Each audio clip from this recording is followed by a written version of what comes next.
பேய் படங்கள் அப்படின்னாவே பயந்து போயிருந்த நம்மள பேய் படங்களை பார்த்து நல்லா வயிறு வலிக்க சிரிக்க வச்ச படம் அப்படின்னா காஞ்சனா. காஞ்சனா 1 தொடங்கி சமீபத்தில் ரிலீஸ் ஆயிருக்கிற காஞ்சனா 3 வரைக்கும் காஞ்சனா சீரீஸ் படங்கள் எதுவுமே ரசிகர்களை மகிழ்விக்க தவறுனதில்லை. அந்த காஞ்சனா படங்களை பத்தியும் அந்த காஞ்சனா சீரீஸ்ல தான் எப்படி இணைஞ்சேன் அப்படிங்கறத பத்தியும் நடிகர் ஸ்ரீமன் நம்ம கிட்ட சொல்லியிருக்காரு. வாங்க பார்க்கலாம். வணக்கம். காஞ்சனா மிரட்டலான வெற்றி, ஒரு ஒரு பிரமிப்பூட்டும் வெற்றி, ஒரு ராட்சச வெற்றி, எப்படி வேணாலும் சொல்லலாம். Lawrence master. நிறைய பேர் கேட்பாங்க, ஏன் இவர் ஆரம்பித்தா மறுபடியும் ரிலீஸ் பண்ணுறதுக்கு 1 இயர் ஆகுது, 1.5 இயர் ஆகுது, அப்படி என்ன அதுக்குள்ளே செதுக்குனார்னு. இப்போது ஒரு வாட்டியும் ரிலீஸ் ஆனதுக்கப்புறமா தான் அதுக்கான விடை நமக்கு கிடைக்குது. காஞ்சனா என்ட்ரு ஆகிறதுக்கு முன்னாடி நானும் லாரன்ஸ் மாஸ்டரும் என்னுடைய ஃபஸ்ட்டு ஃபிலிம்லேருந்து நான் லாரன்ஸ் மாஸ்டரோட ட்ராவல் பண்ணிக்கிட்டு இருக்கேன். அதாவது 1993-94 புதிய மன்னர்கள்லேருந்து. அங்கேருந்து 2 பேருடைய நட்பு, அது காலப்போக்கில் ஒரு ஒரு அண்டர்ஸ்டாண்டிங்க்கு 2 பேருடைய வளர்ச்சி. அப்புறம் நடுவில் வேறு ஒரு தெலுங்கு படத்தில் பார்க்கும்பொழுது, ஸ்ரீமன் நான் டைரக்ட் பண்ணும்போது உன்னை ஆக்ட் பண்ண வைக்கணும், உங்ககிட்ட நிறைய விஷயங்கள் இருக்குது, அது எல்லாத்தையும் வெளியில் கொண்டு வரணும். சரி, வழக்கமாக ஒவ்வொருத்தருடைய ஆசைகள் அவங்க சொல்லும்போது நாமளும் அதை அப்படியே பாசிட்டிவாக எடுத்துக்கிட்டு சரின்றது. அப்படி போயிட்டு இருந்த காலகட்டத்தில் பாண்டின்ற ஃபிலிமில் 2 பேருமே, நான் அண்ணன் அவர் தம்பி, அப்படி ஒர்க் பண்ணுறதுக்கான ஒரு வாய்ப்பு கிடச்சிது. ஏன்னா இத்தனை வருஷம் பழக்கம்னும் போது ஒரு அண்ணன் தம்பியாக பண்ணும்போது அது கேமரா இருக்குன்ற அந்த ஃபீலிங் இல்லாமல் அந்த லைன்ஸை நாங்கள் பேசி ஷேர் பண்ணும்போது ரொம்ப யதார்த்தமாக அமைஞ்சுது. ஆனால் அது அவர் ஸ்க்ரீனில் பார்க்கும்போது அவர் என்ன ஃபீல் பண்ணார்னா, எங்கள் 2 பேருக்குள்ளே ஒரு அண்டர்ஸ்டாண்டிங் இருக்குது. ஒரு ஸ்க்ரீன் ப்ரெசன்ஸில் நாங்கள் ஏதாவது பண்ணோன்னா அதுக்கு ஜனம் சிரிக்கிறாங்க, ரியாக்ட் பண்ணுறாங்க. ரைட்டு, ஸ்ரீமன் இந்த கேரக்டர் வேறு எங்கேயாவது இதுக்கு சம்மந்தப்பட்ட மாதிரி வேறு எங்கேயாவது வரும்போது யூஸ் பண்ணணும் அப்படின்னு அவர் மைண்டில் வச்சுருந்தேன். காஞ்சனா ஸ்டார்ட் பண்ணும்பொழுது அவருக்கு அண்ணன் அப்படி கூப்பிட்டார், ஸ்ரீ இது இந்த மாதிரி ஃபுல் ஃப்ரீடம். காஞ்சனாவுடைய முழு சக்தியே என்னென்னா, நடுவில் லாரன்ஸ் மாஸ்டர் யார் யார்கிட்ட என்னெல்லாம் இருக்கோ ஒவ்வொருத்தர்கிட்டையும் ஒரு திறமை இருக்கும். அந்த திறமையை கரெக்டாக கண்டுபிடிச்சி அவருக்கு இந்த ஸ்கிரிப்டுக்கு மற்ற விஷயங்கள் டிஸ்டர்ப் பண்ணாது அப்படின்னா அதை அப்படியே தனியாக எடுத்துக்கிட்டு கரெக்டாக இதுக்குள்ளே சொருவி, அதுக்காக செலவானாலும் செலவு பண்ணி, இது அவங்களுக்கு தான் பேர் வரப்போகுதுன்னு தெரிஞ்சாலும் அந்த சீனை வச்சு அப்படி தான் உருவாக்கப்பட்டது காஞ்சனா.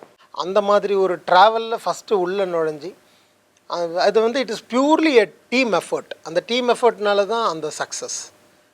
அந்த உள்ளே இருக்கிறவங்க அத்தனை பேர்கிட்டையும் என்ன ஸ்பெஷாலிட்டி இருக்குன்றதை தெரிஞ்சுக்கிட்டு அவங்கவுங்க கிட்டேருந்து அந்த வேலை வாங்கிறதுக்கான ஒரு குரு லாரன்ஸ் மாஸ்டர் கிடச்சது தான் காஞ்சனாவுடைய மிகப்பெரிய பலம். அவரை கேட்டால் நீங்கள்லாம் கிடச்சது தான் என்னுடைய மிகப்பெரிய இப்படி அதெல்லாம் இது என்னென்னா ஒரு வெப்பு தான். அப்படியே ஒருத்தர் கை பிடிச்சிட்டு மொத்தமாக சேர்ந்து அந்த கதவை தள்ளுறது. Unity is the strength of Kanchana. So happy to be part 1, part 2, part 3, வரப்போகிற பார்ட் 4, அதுக்கு அடுத்து எடுக்க போகிற 5, அப்புறமா பிளான் பண்ணிகிட்டு இருக்கிற 6, இப்படி வந்துக்கிட்டே இருக்கும். By the grace of God. Sriman sir, நான் ஒரு கேள்வி கேட்குறேன். பொதுவாக இந்த மாதிரியான பேய் படங்களில் நடிக்கிறவங்கெல்லாம் நாங்கள் ஷூட் பண்ணும்போதே எங்களுக்கு ஒரு அமானுஷ்யம் தெரிஞ்சிச்சு, நாங்கள் பயங்கரமாக பயந்தோம் அப்படின்னு அதுக்கப்புறம் சொல்கிறதெல்லாம் நாங்கள் கேட்டிருக்கோம். நீங்கள் இந்த காஞ்சனா சீரீஸ் ஃபுல்லாகவே நடிச்சிருக்கீங்க. நீங்கள் அந்த மாதிரி ஷூட்டிங் ஸ்பாட்டில் ஏதாவது அமானுஷ்யமாக பார்த்தது இல்லை பயங்கரமாக பயந்தது அப்படின்னு ஏதாவது இருக்கா? காஞ்சனா 1, காஞ்சனா 2, காஞ்சனா 3. இப்போ காஞ்சனா 3க்கு சொல்லணும் அப்படின்னா மோஸ்ட்லி ஷூட்டிங் நைட்டு தான். நாங்கள் ஒர்க் பண்ண அந்த ஒரு 35-40 டேஸ் வெறும் ராத்திரி தான். அது கரெக்டாக அந்த விஜிபி பக்கத்தில் இருக்கிற ஒரு இடம், ஒரு 13 ஏக்கர், மூங்கில் தோப்பு, கடல், ராத்திரியான காற்று. அங்கேயே நாங்கள் அமாவாசையும் பார்த்துட்டோம், பௌர்ணமியும் பார்த்துட்டோம். ஒரு பேய் செட்டப்போட அந்த மாதிரி மேக்கப்லாம் போட்டுக்கிட்டு அதை அப்படியே ஒரு மாதிரிலாம் நடிச்சு எல்லாம் முடிச்சுட்டு திடீர்னு மாஸ்டர் ஒரு 2:45-3 மணிக்கு பேக்கப் அப்படின்னுவார். பேக்கப் அப்படின்னா ஃபஸ்ட்டு எகிர்றவன் நடிகன் தான். ஏன்னா அவன் வண்டி அங்கே ரெடியாக இருக்கும். எனக்கு டிரைவர் நான் வச்சுக்கிறது இல்லை. எனக்கு ஐ லவ் டிரைவிங். கார் டிரைவிங்கிறது இட் இஸ் மை பேஷன்.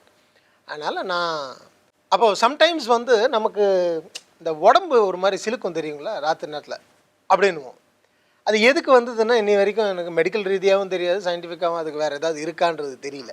அந்த காரை அந்த வீட்டிலேருந்து ஓட்டிக்கிட்டு அப்படியே வெளியில் வரும்போது லைட் இருக்கு இல்லையா, ஷூட்டிங் லைட்ஸ் எல்லாம் இருக்கிறதுனால அந்த இருட்டில் நமக்கு ஒன்றும் தெரியாது. ஒரு பர்டிகுலர் பிளேஸ் வந்த உடனே ஷூட்டிங் லைட்ஸ் இல்லாத ஏரியான்னு ஒன்று இருக்கும். அந்த ஏரியா கிராஸ் பண்ணும்போது நம்ம காரோடைய லைட் மட்டும்தான் இருக்கும். இவ்வளோ நேரம் ஒரு விகாரமான தலைமுடி, அது இது சின்ன வயசுலேருந்து நம்ம பார்த்த இமேஜஸ், நம்ம நினச்ச இமேஜஸ் டெய்லி ஞாபகத்துக்கு வரலனாலும் ஏதாவது ஒன்று அந்த மாதிரி சமயத்தில் நமக்கு தெரியாமல் உடம்பு வந்து ஒரு சின்ன ஒரு ஒரு சிலுத்து விடும். அந்த அந்த நேரங்களில் திடீர் ஒரு நாய் கிராஸ் ஆனாவோ, இல்லை ஒரு சின்ன பூனை அப்படின்னாவோ, வயசுக்கும் பயத்துக்கும் சம்மந்தமே இல்லை. இங்கே வந்து அவன் வந்து இப்போ 5-6 வயசு பையனா இல்லைன்னா 60 வயசு பெருசான்றது கிடையாது கணக்கு. லேசாக டர்ரு தான் எல்லாருக்கும். ஸோ அந்த ஏரியா கிராஸ் பண்ணுறது வரைக்கும் நம்மளை நாம் தைரியப்படுத்திக்கிறதுக்கே பாட்டு பாடுவோம், திடீர்னு ஏதாவது சாமி பற்றி பேசுவோம், இல்லைன்னா அது நம்ம நல்லா பண்ணியிருக்கலாம், இன்னும் கொஞ்சம் பெட்டராக பண்ணியிருக்கலாம்னு நினைக்கிறோம். அந்த ஏரியாவை கிராஸ் பண்ணணும், வேறு ஒன்றும் இல்லை. இது டெய்லி நடக்குமா? நடக்காது. திடீர்னு ஒரு சில நாட்கள் அப்படி ஒன்று ஏற்படும். அது காஞ்சனா ஷூட் முடிச்சுட்டு வரும்போது எனக்கு ஒரு 2-3 வாட்டி நடந்தது. இது இது இது இது நம்ம வெக்கப்படாமல் தைரியமாக ஷேர் பண்ணலாம். ஏன்னா இது எல்லா மனுஷனுக்கும் நடக்கிறது தான். இருட்டுனாலே வந்து நிசப்தமும் இருட்டும் மிக கொடுமையானது, மிக பயங்கரமானது. அதை அனுபவிக்க தெரியும் போது தான் நமக்கு அது உணர முடியும் அதோடைய பவர் என்னன்னு. ஏன்னா அவ்வளோ நேரம் வந்து கடலாண்டு இருந்தால் அந்த அலை சத்தம், பௌர்ணமி அன்றைக்கி நீங்கள் மிட் நைட்டில் போய் கடல் பாருங்கள், அது ஏதோ உங்ககிட்ட பேசுகிற மாதிரி, உங்ககிட்ட வரா மாதிரி நிறைய விஷயங்கள் வந்து உங்களுக்கு தோணும்.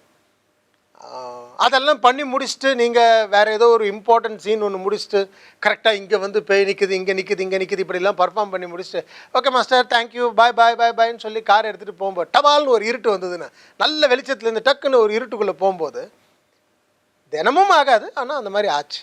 அது ஒரு காஞ்சனா பொறுத்த வரைக்கும் மறக்க முடியாத இன்சிடென்ட்ஸில் எனக்கு அது ஒன்று.